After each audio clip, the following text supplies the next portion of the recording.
So we haven't revealed to any of the crew about our returnees either, so it's a surprise for them on the day, and we didn't want to ruin that surprise for Helen either. So we're going to do our own little cast predictions for Holly, David and Chiara now that Helen's gone. So Bryan, Are you Helen now? what is your prediction for our returnee, Chiara? I think Chiara will do much better this time than she did last time. She can't do any worse. I know. But I really think Chiara didn't do anything wrong. Chiara speaks about the game in a way that is so unique to herself. Like, she's so self-reflective, and the way she talks about it is not generic at all. The little things that maybe she did have to be aware of, she's now aware of. She could win this game. Out of the three of them, I would say I put her with the strongest chance to win. How amazing would that be? Yeah, I would love that for her. Yeah. She's totally got a winning game in her, so I think she could do it. What about you? Yeah, absolutely. I think she definitely has a winning game in her. She's definitely taken the time to think about what went wrong the first time. She knows what to look out for. She knows what kind of people are gonna be a risk to her to have around in the game. I think she'll be prepared to go up to people and start building those bonds straight away, because she knows she needs the numbers early on. And she was received really well when people watched the show as well. So Yeah. I think people are coming in with a really good perception of who she is. Watching my time back on the show was a lot funnier than I expected. It was really freeing to not take myself very seriously and to just laugh and enjoy being part of something big. Okay, what Yep. about Holly? She has the same challenge ahead of her she did the first time around, and that is not being seen as a challenge liability and facing an early tribal council. Like, she really needs to find the right people that can connect with her, and that can be very difficult to do. Like, she was switched on and she was ready to play the game from the beginning, and she was on to Daniel about the idol, and she put it to Casey and Mitch, but they weren't prepared to think about the game in that way. They were looking for simple, Yeah. whereas Holly was already playing a more strategic game.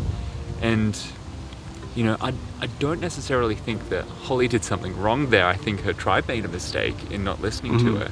So I think it might just be like how she approaches people with that strategy.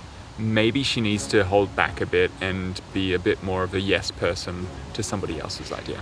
I agree. I think potentially this group of players is more in line with that kind of gameplay that Holly would adapt, in terms of, like, Holly's going to put a name out there and really go for someone. She was very switched on, like you said. She knew exactly what Daniel was on to. And I think there might be more people in this cast willing to listen than potentially the only other two that she had. Kind of what happened with Daniel. She kind of butted heads a little bit with Daniel. I think that has the potential to happen again. I put my money on that happening with Dan. I think, like, someone who comes in as the big character, I don't think Holly has as much time for as, say, we do or the audience does. I think Holly has less time for that. So I think if Holly finds herself an enemy in the first part of the game again, I think the same thing could happen again. Yeah. So I think if she can gravitate towards the people who think like her and want to play like her, she squids in. Yeah. I'm worried that people are going to see that I'm a returning player and be under the false impression that I'm a threat and that I have played this game and know it well. I'll just have to remind them that I was the first person voted out. I played for a whole one episode, which was really like 6 hours, but it was it was just one. First ever eliminated contestant from Backyard Survivor is back. David without the hat.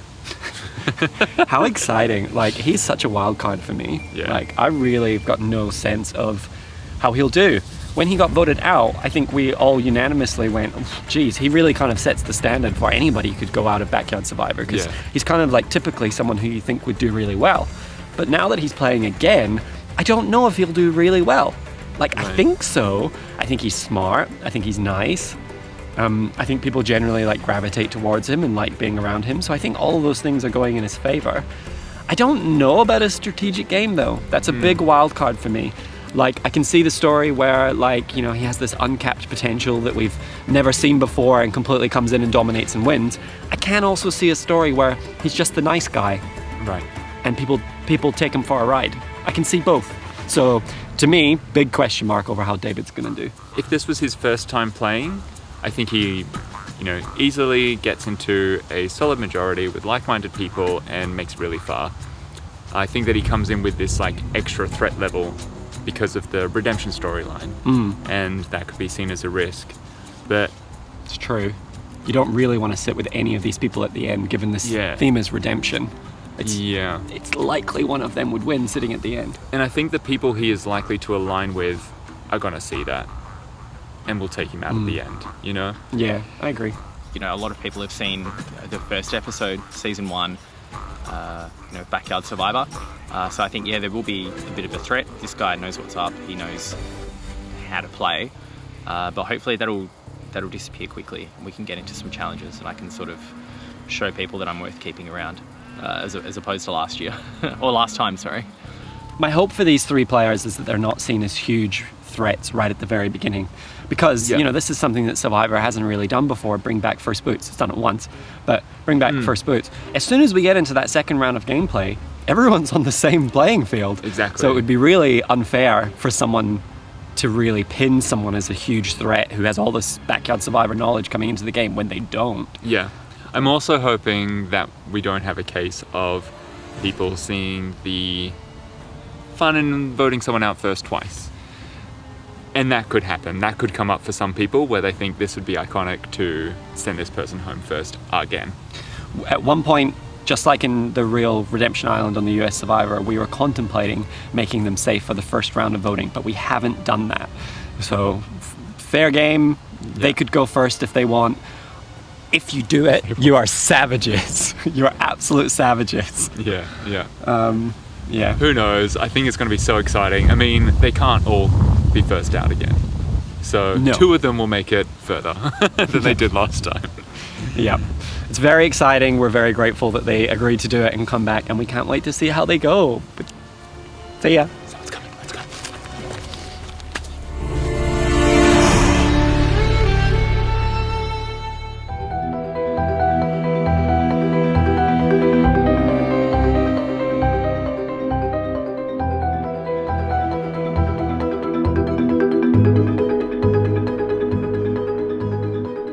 I think you'll do well, Matthew. We believe in you.